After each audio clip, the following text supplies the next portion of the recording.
ಇಂದು ವೀರ ಕನ್ನಡಿಗರ ಸೇನೆಯ ರಾಜ್ಯ ಸಮಿತಿ ವತಿಯಿಂದ ಮಾನ್ಯ ಜಿಲ್ಲಾಧಿಕಾರಿಗಳಿಗೆ ನಾವು ಪ್ರಮುಖವಾದಂಥ ಬೇಡಿಕೆ ಇಟ್ಕೊಂಡು ಮನವಿ ಕೊಡ್ತಾ ಇದ್ದೀವಿ. ಇವತ್ತು ಮನವಿ ನೀಡ್ತಕ್ಕಂಥ ನಮ್ಮ ಉದ್ದೇಶ ಬೇಡಿಕೆ ಏನೆಂದರೆ, ಕಲಬುರಗಿ ಜಿಲ್ಲೆಯ ನೂತನವಾಗಿ ಕಾಳಗಿ ತಾಲೂಕಿನಲ್ಲಿ ಆ ತಾಲೂಕಿನ ಬರುವಂಥ ಕೋಡ್ಲಿ ಗ್ರಾಮದಲ್ಲಿ, ಅದರಲ್ಲೂ ಅಲ್ಲಿ ಮೊರಾರ್ಜಿ ದೇಸಾಯಿ ಒಂದು ವಸತಿ ಶಾಲೆ ಇದೆ. ಆ ಶಾಲೆ ಹಿಂಭಾಗ ಮತ್ತು ಮುಂಭಾಗದಲ್ಲಿ ಈಗಾಗಲೇ survey number 107, survey number 108, survey number 137, survey number 109 ಈ ಸರ್ವೆ ನಂಬರ್ ಜಮೀನಿನಲ್ಲಿ ಏನದ ಆಂಧ್ರದ ನೆರೆಯ ರಾಜ್ಯದಲ್ಲಿ ಶ್ರೀನಿವಾಸ ಜಂಬೂಸವರಿ ಅಂತಕ್ಕಂಥ ಒಂದು ಕಂಪನಿಯಿಂದ ಇವತ್ತು ಸುಮಾರು ಏನದ ಟಿಪ್ಪರ್ಗಳು ವಾಹನಗಳೇನದ ರಾತ್ರೋರಾತ್ರಿ ಮತ್ತು ಹಗಲು ದರೋಡೆ ಏನದ ಅಲ್ಲಿ ನಡೀತಕ್ಕಂಥದ್ದು. ಅಂದ್ರೆ ಸೌಳು ಗಣಿಗಾರಿಕೆ ಅಕ್ರಮವಾಗಿ ನಡೀತಾ ಇದೆ, ಯಾವುದೇ ಪರವಾನಗಿ ಇಲ್ಲದೆ.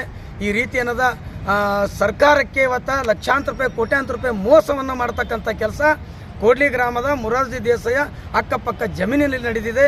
ಹಾಗಾಗಿ ಮಾನ್ಯ ನಮ್ಮ ಚಿಂಚೋಳಿ ತಾಲೂಕಿನ ತಾಲೂಕು ಘಟಕದ ಅಧ್ಯಕ್ಷರಂತ ವಿಠಲ್ ಕುಸಳೆ ಅವರು ಈಗಾಗಲೇ ಸಂಬಂಧಪಟ್ಟ ತಹಸೀಲ್ದಾರಿಗೆ ಮತ್ತು ಪೊಲೀಸ್ ಇಲಾಖೆಗೆ ಮನವಿ ಕೊಟ್ಟರು ಕೂಡ ಆ ಅಧಿಕಾರಿಗಳು ಕೂಡ ಯಾವುದೇ ರೀತಿ ಕ್ರಮ ಕೈಗೊಂಡಿಲ್ಲ. ಇದರಿಂದ ಅನುಮಾನಕ್ಕೆ ಎಡೆ ಮಾಡ್ತಾ ಇದೆ, ಅಧಿಕಾರಿ ಕೂಡ ಶಾಮೀಲಾಗಿರ್ಬೋದು ಅಂತಕ್ಕಂಥದ್ದು.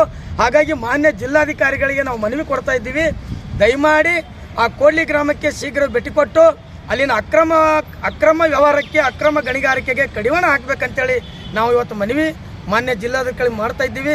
ಒಂದು ವಾರದೊಳಗೆ ಭೇಟಿ ಕೊಡದಿದ್ದಲ್ಲಿ ಉಗ್ರವಾದ ಸ್ವರೂಪ ಹೋರಾಟಕ್ಕೆ ಸೇನೆ ಇಳಿಬೇಕಾಗ್ತದ. ಈ ಸಂದರ್ಭ ಹೇಳಕ್ ಬಯಸ್ತಾ ಇದ್ದೀನಿ. ಇಲ್ಲೆಲ್ಲ ದಾಖಲಾತಿಗಳು ಕೂಡ ಇವೆ, ಅಕ್ರಮವಾಗಿ ನಡೀತಕ್ಕಂಥದ್ದು ಮತ್ತು ಮನವಿ ಕೊಟ್ಟಿರ್ತಕ್ಕಂಥದ್ದು ಪತ್ರಿಕೆ ಮಾಧ್ಯಮದಲ್ಲಿ ಕೂಡ ಬಂದಿದೆ. ಇಷ್ಟೆಲ್ಲ ಬಂದರೂ ಕೂಡ ಅಧಿಕಾರಿಗಳ ಕ್ರಮ ಕೈಗೊಂಡಿಲ್ಲ. ರಾಜರೋಷವಾಗಿ ಅಕ್ರಮ ಗಣಿಗಾರಿಕೆಗೆ ಈ ಒಂದು ರೀತಿ ಸಹಕಾರ ನೀಡುತ್ತಿರೋದು ನಾಚಿಕೆಗೇಡಿತನ. ಹಾಗಾಗಿ ಕ್ರಮ ಕೈಗೊಳ್ಳಬೇಕಂತ ನಾವು ಮನವಿ ಮಾಡ್ಕೊಳ್ತಾ ಇದ್ದೀವಿ. ಹೆಸರು ಹೇಳ್ರಿ. ಅಮೃತ್ ಪಡ್ಲಿ ಸಿರ್ನೂರ್, ರಾಜ್ಯಾಧ್ಯಕ್ಷರು ವೀರ ಕನ್ನಡಿಗರ ಸೇನೆ.